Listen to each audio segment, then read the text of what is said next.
안녕하세요. 소영 목사가 들려주는 신앙의 집을 바르게 짓는 사람들의 교회 신집사 교회에 오신 것을 환영합니다.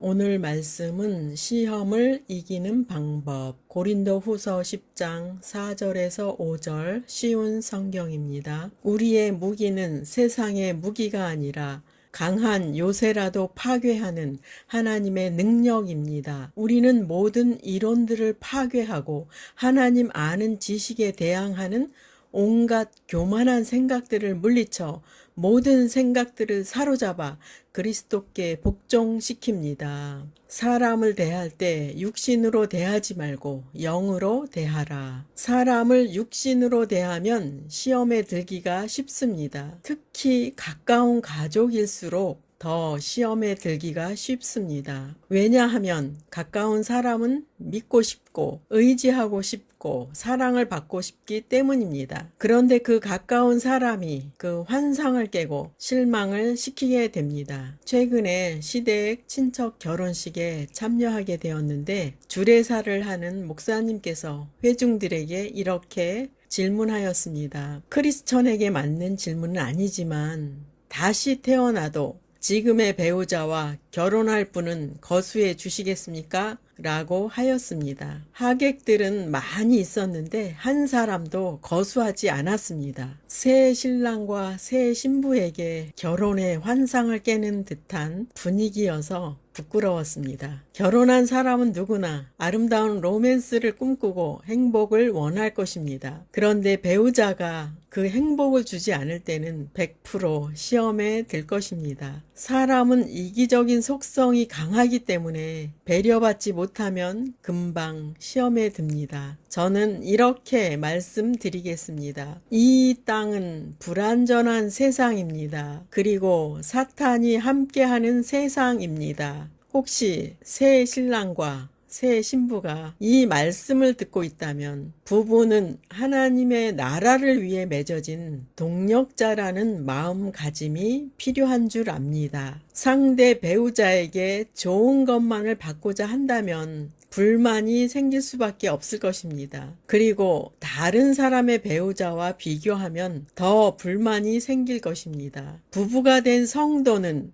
하나님의 사역자인 것을 잊지 말아야 합니다. 때로는 사랑하는 배우자도 사탄의 도구가 될 수도 있습니다. 그렇다고 해도 배우자를 미워하라는 말은 아닙니다. 성도는 부부 사이에서 더 많은 시험이 있을 수 있습니다. 부부는 매 순간 함께 하기 때문에 때로는 훈련의 대상이 되기도 합니다. 본문에 하나님을 아는 지식을 가로막는 모든 교만을 쳐부수고 모든 생각을 사로잡아서 그리스도께 복종시킨다고 말씀합니다. 성도는 하나님을 아는 지식에 속하지 않은 세상의 지식을 대입하여 살려고 하면 시험에 들게 될 것입니다. 부부는 신앙의 동력자이므로 하나님을 아는 지식이 최고가 되어야 합니다. 정과 욕심을 십자가에 못 박자. 갈라디아서 5장 24절. 그리스도 예수의 사람들은 육체와 함께 그 정욕과 탐심을 십자가에 못 박았느니라. 하나님의 자녀는 예수를 영접하는 순간 세상과 육의 삶에 대해 십자가에 못 박은 사람들입니다. 예수를 영접하고 우리는 교회에서 세례나 침례를 받게 됩니다. 그 의미는 세상과 육신의 속성에 대해서 죽음을 가리킵니다. 그리고 새로운 주인이신 예수님을 영접하는 의식입니다. 나는 죽고 예수님이 내 안에서 사는 결정을 하는 것입니다. 그리고 과거 옛사람이 아니라 새 사람으로 사는 것입니다. 그것은 주님이 내 안에 오실 때에 가능한 것입니다. 여러분의 삶 속에서 자아에 속한 속성은 십자가에 못 박고 성령님을 주인으로 모시고 순종할 때 성령의 열매를 맺을 수가 있습니다. 내 마음의 주인은 성령님이십니다. 우리는 성령님을 주인으로 모시지 않을 때는 육신의 열매를 맺게 됩니다. 우리의 삶 속에서 성령의 열매를 맺지 않는 삶을 살고 있다는 것은 육신적인 삶을 살고 있다는 증거입니다. 육신의 열매를 보실까요? 갈라디아서 5장 19절에서 21절. 육체의 일은 분명하니 곧 음행과 더러운 것과 호색과 우상 숭배와 주술과 원수를 맺는 것과 분쟁과 시기와 분냄과 당짓는 것과 분열함과 이당과 투기와 술 취함과 방탕함과 또 그와 같은 것들이라. 전에 너희에게 경계한 것 같이 경계하노니 이런 일을 하는 자들은 하나님의 나라를 유업으로 받지 못할 것이요. 하나님의 사람이 육체를 위한 삶을 지속한다면 본문에 나열한 육신의 열매를 맺게 되고 하나님의 나라를 상속받지 못한다고 말씀합니다. 즉 열매 맺지 못한 자들의 결과는 하나님의 나라를 유업으로 받지 못한다고 말씀합니다. 성도는 시험을 통과할 때 자신에게 어떤 열매가 나오는지 주의하여 보아야 합니다. 그리고 마음의 주인이 성령님이신데 나의 육체의 속성이 주인이 되었기 때문에 육신의 열매는 저절로 맺히게 되는 것입니다. 육신의 열매가 나오고 있다면 내가 육신에 속해 있었구나 라고 깨닫고 육신의 속성을 거부하고 하나님께로 돌아와서 하나님의 은혜에 속해야 합니다. 유혹의 시험을 이긴다는 말은 사탄을 이긴다는 말과 같습니다. 성도들에게서 이런 말을 듣고 싶네요. 나는 시험을 이겼어. 나는 이제는 시험을 이기는 자야. 물론 시험을 이기면 하나님 아버지께서 더 기뻐하실 것입니다. 야고보서 1장 12절. 시험을 참는 자는 복이 있나니 이는 시련을 견디어낸 자가 주께서 자기를 사랑하는 자들에게 약속하신 생명의 면류관을 얻을 것이기 때문이라. 첫 번째, 시험을 참는 자는 복이 있나니. 예수님은 실제적인 십자가를 지셨는데 우리는 삶 속에서 말씀의 열매를 맺기 위해서 육신의 속성에 대해서 세상에 대해서 십자가를 지는 것입니다. 시험이 올 때는 외성적인 사람은 참지 못하고 벌컥 화를 낼 것이고 내성적인 사람은 마음속에서 상처를 받을 것입니다. 이 두 가지 다 시험을 통과하지 못한 결과입니다. 시험이 올 때는 영적인 마음 상태로 들어가서 성령의 열매를 맺는 것을 지키면서 시험을 통과할 때 십자가를 잘 지는 것입니다. 이렇게 잘 통과하면 삼위의 하나님도 천사들도 기뻐할 것입니다. 저도 이 말씀을 듣고 시험을 잘 통과하신 성도님들께 이렇게 말하고 싶습니다. 잘 통과하셨습니다. 십자가를 잘 지셨군요. 말씀의 열매를 맺히신 것을 축하드립니다.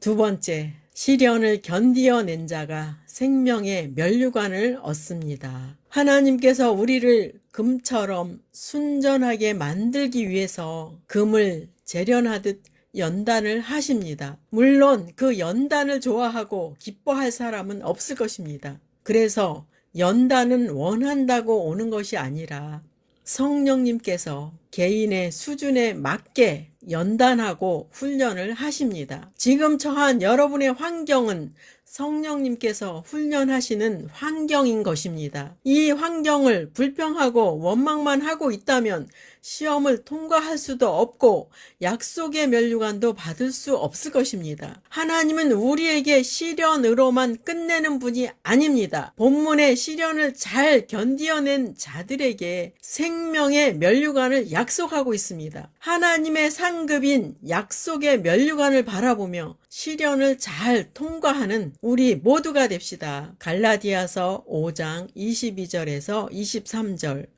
오직 성령의 열매는 사랑과 희락과 화평과 오래 참음과 자비와 양성과 충성과 온유와 절제니 이 같은 것을 금지할 법이 없느니라. 성령의 열매에 대한 말씀을 읽었습니다. 성령의 열매는 읽기만 해도 아름답습니다. 이 아름다운 열매의 성품은 하나님의 속성이며 하나님의 성품입니다. 하나님의 임재를 경험할 때 하나님의 성품을 경험하게 됩니다. 우리의 하나님의 성품은 온화하시며 희락이시며 화평이시며 자비로우시며 선하신 것을 알게 됩니다. 거룩한 성품은 나를 비우고 성령님을 왕으로 모실 때 이루어집니다. 우리는 매 순간 성령님을 왕으로 모시는 데서 나가지 않았는가 돌아봐야 합니다. 성령님이 여러분의 진정한 왕이 되실 때 여러분도 거룩한 성령의 열매를 맺힐 수가 있습니다. 시험을 이기는 방법으로 들어가겠습니다. 첫 번째, 십자가를 지라. 육신의 속성에 대하여 죽은 자가 되어야 합니다. 성령의 열매가 아닌 것이 내 몸에서 표현되려고 할 때 십자가를 지는 심정으로 육신을 비우고 인내해야 합니다. 여러분의 마음을 근심 걱정에도 빼앗기지 않게 해야 합니다. 자신의 사욕과 세상 즐거움에도 빼앗기지 않게 해야 합니다. 사실 마귀는 우리 마음을 도적질하고 온갖 근심 걱정을 주고 기분을 나쁘게 하고 두려움을 가득 채우려고 합니다. 이런 속성에 대해서는 죽은 자가 되어야 합니다. 우리가 만나는 문제를 사람의 방법으로 해결하고 우리의 노력으로 열심내는 것도 하나님께서는 기뻐하시지 않습니다. 시편 147편 10절에서 11절 여호와는 말의 힘이 세다 하여 기뻐하지 아니하시며 사람의 다리가 억세다 하여 기뻐하지 아니하시고 여호와는 자기를 경외하는 자들과 그의 인자하심을 바라는 자들을 기뻐하시는도다. 하나님을 의지하는 삶이 습관이 되게 하십시오. 하나님께서 역사하시면 우리의 연약함은 강해지고 능력 있는 삶을 살게 됩니다. 하나님은 우리의 힘, 우리의 능력, 우리의 지혜, 우리의 가진 것을 기뻐하시지 않습니다. 우리의 자랑을 기뻐하시지 않습니다. 그 모든 것은 포기되어야 하고 주님이 모든 것이 되셔야 합니다. 주님은 여러분의 모든 것이 되시기 위해서 우리에게 오신 분이십니다. 여러분의 모든 것이 되어 주실 분이 예수 그리스도이십니다. 두 번째, 마음을 온전히 전부를 주님께 바치십시오. 여러분의 마음을 하나님께 드려서 사용하게 하십시오. 그럴 때 하나님의 뜻이 여러분에게 이루어질 것이고 육신의 문제까지도 섬세하게 꼼꼼하게 이끌어 가시는 하나님의 역사하심을 경험하게 될 것입니다. 2022년 지금의 환경은 우리의 마음을 빼앗아 가는 것들이 너무 많습니다. 그런데 우리는 우리의 마음을 하나님께 드려야 하는 과제를 받았습니다. 마음을 바치는 것만이 온갖 생각의 유혹에서 자유할 수 있고 삶까지도 거룩한 생활을 할 수 있습니다. 세 번째, 영적 군사가 되라. 우리나라의 청년 남성은 국가의 부름을 받아 명령에 의하여 군 입대를 합니다. 처음 군 입대를 할 때는 평범한 상태에서 군 입대를 하게 됩니다. 그들이 군복을 입고 훈련의 기간을 통과하면 군인의 모습을 갖추게 됩니다. 그들은 군인으로서의 활동에 들어가고 명령에 따라 자신의 직분에 맞게 행동을 합니다. 그들은 평범한 백성이 아니라 군인이라고 호칭이 바뀝니다. 이와 같이 하나님도 우리를 영적 군사가 되기를 원하십니다. 에베소서 6장 13절 쉬운 성경입니다. 하나님의 전신갑주가 필요한 이유가 여기 있습니다. 그것은 악한 날에 쓰러지지 않고 싸움이 끝난 후에도 굳건히 서기 위해서입니다. 전신갑주는 갑옷과 투구를 말합니다. 성경에서 말씀하는 전신갑주는 말씀과 성령으로 무장하여 사탄과의 싸움에서 이기라고 말씀하는 것입니다. 영적 갑옷과 투구를 준비하는 성도는 얼마나 될까요? 아침에 일어나서 전쟁을 준비하는 성도는 얼마나 될까요? 무방비로 있다가 넘어지고 적군의 화살에 맞고 형통하지 않아서 하나님을 원망하지는 않았는지요? 물론 성도는 보이는 군복은 입지 않았습니다. 그렇지만 성도는 하나님의 영적인 군사입니다. 이 사실을 매 순간 인식하면서 살아갈 때 적군의 불화살을 막을 수 있고 영적 전쟁을 승리로 바꿀 수 있습니다. 환경을 기도로 바꾸십시오.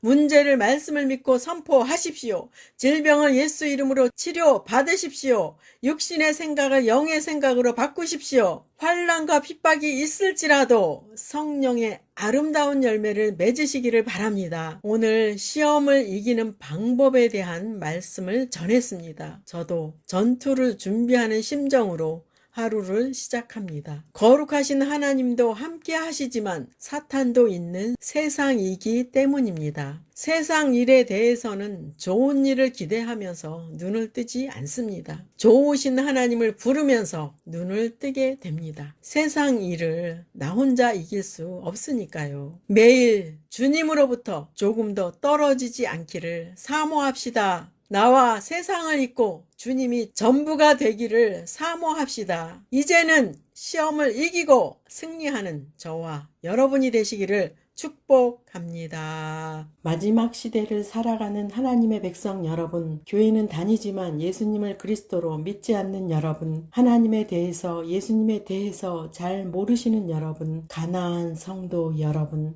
우리 함께 성경에 근거해서 성령의 능력으로 신앙의 집을 말씀대로 바르게 건축하도록 합시다.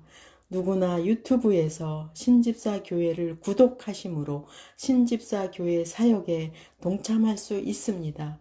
신집사 교회를 통해 영상으로 선교하는데 동참하기를 원하시는 분들과 함께 연합하기를 원합니다. 아브라함 목사에게 언제든지 연락 주십시오. 우리 주 예수 그리스도의 이름으로 축복하고 또 축복합니다.